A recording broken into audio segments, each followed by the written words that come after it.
டிஎன்பிஎஸ்சிலேருந்து வந்திருக்க official announcement என்ன அப்படிங்கிறதான் இந்த வீடியோவில் நம்ம டீட்டெயிலாக பார்க்க போகிறோம். 9.95 லட்சம் பட்டதாரிகள் எழுதிய குரூப் 2 தேர்வுக்கான ரிசல்ட் விரைவில் வெளியிடப்படும் என்று டிஎன்பிஎஸ்சி செயலாளர் உமா மகேஸ்வரி தெரிவித்துள்ளார். டிஎன்பிஎஸ்சி குரூப் 2 பதவி நேர்முக தேர்வு பதவி. இதில் 116 இடங்களும், குரூப் 2A நேர்முக தேர்வு அல்லாத பதவியில் 5413 இடங்கள் என மொத்தம் 5529 பணியிடங்களை நிரப்புவதற்கான அறிவிப்பை கடந்த பிப்ரவரி மாதம் 23ஆம் தேதி அறிவித்தது. இத்தேர்வு விண்ணப்பிக்க ஏதாவது பட்டப்படிப்பு படித்திருக்க வேண்டும் என்று அறிவிக்கப்பட்டது. இத்தேர்வுக்கு 11,78,175 பேர் விண்ணப்பித்தாங்க. விண்ணப்பதாரர்களின் பெண்கள் 6,81,880 பேரும், ஆண்கள் 4,96,247 பேரும், மூன்றாம் பாலினத்தவர்கள் 48 பேர், 1,14,531 பேர் மாற்றுத்திறனாளிகள் ஆவர். இந்த நிலையில் குரூப்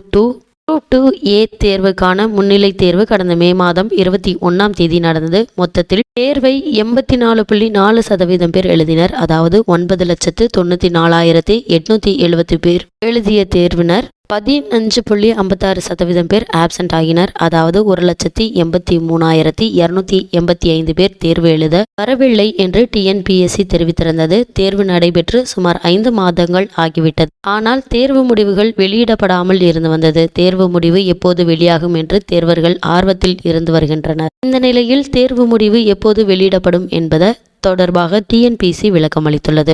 இது தொடர்பாக டிஎன்பிஎஸ்சி செயலாளர் உமா மகேஸ்வரி நேற்று வெளியிட்ட அறிக்கையில், ஒருங்கிணைந்த குடியமைப்பு பணிகளுக்கான குரூப் 2A தேர்வுக்கான முதல் நிலை தேர்வு கடந்த மே மாதம் 21ஆம் தேதி நடந்தது. இதற்கிடையே மகளிருக்கான இடஒதுக்கீட்டினை நடைமுறைப்படுத்துவது தொடர்பான பல்வேறு வழக்குகள் சென்னை உயர்நீதிமன்றத்தில் நிலுவையில் இருந்தன. இந்த வழக்குகள் சென்னை உயர்நீதிமன்றம் தனது தீர்ப்பினை வழங்கிய நிலையில் அதனை நடைமுறைப்படுத்துவது தொடர்பாக பல்வேறு கட்ட கலந்தாலோசனைகள் மேற்கொள்ளப்பட்டன. இதனைத் தொடர்ந்து உயர்நீதிமன்றத்தின் ஆணைகளை செயல்படுத்துவது தொடர்பாக மென்பொருளில் உரிய மாற்றங்கள் செய்யும் பணி நிறைவடையும் தருவாயில் உள்ளது. அப்பணி நிறைவுற்ற பின்னர் இந்த தேர்வின் முடிவுகள் விரைவில் வெளியிடப்படும். இது தொடர்பாக வெளிவரும் ஆதாரமற்ற தகவல்களை நம்ப வேண்டாம் என்று குறிப்பிடப்பட்டிருக்காரு.